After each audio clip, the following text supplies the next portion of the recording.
Hi, teacher. We will make a simulation of a debate about the hyper consumerism, who Jorge and Rodrigo will be disagree and Vale and Arturo will be agree.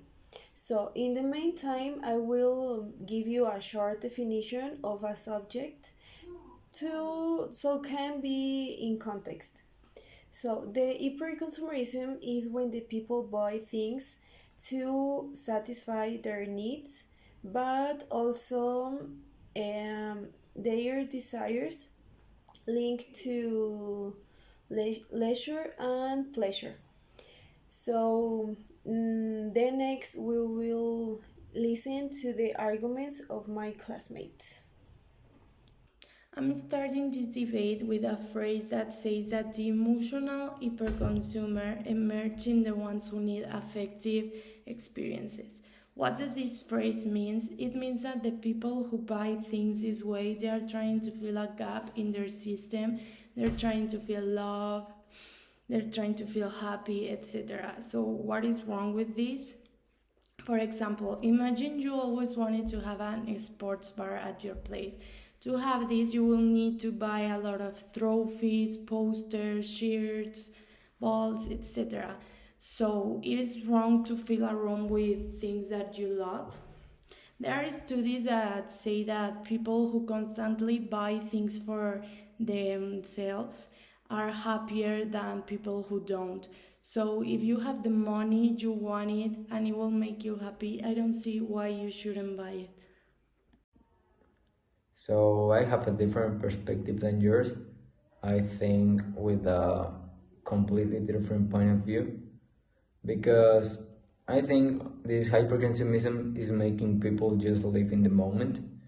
Like they are not thinking in the future for them. They are just searching for this momentaneous pleasure, like buying things they don't want to, and they are getting attached to these feelings, so they're overspending their money on things they don't even need.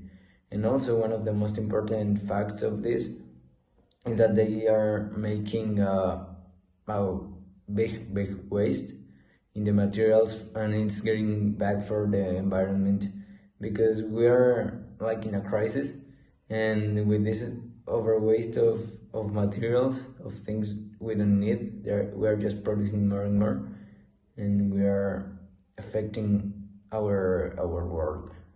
The hyperconsummation society is one that corresponds to the era of the globalization, but also of extreme individualization, dynamic of taxes behaviors and good custom that is good for companies and for the economic to take hyperconsummation. For example, we see many electronic equipment in the same home, several TVs, several phones, even several cars. The hyperconsummation society seeks to equip individual, no longer families.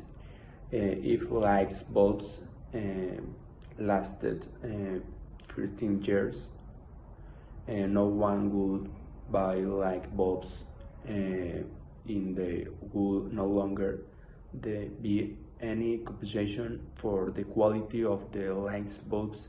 That is why for companies no apply this trade technique.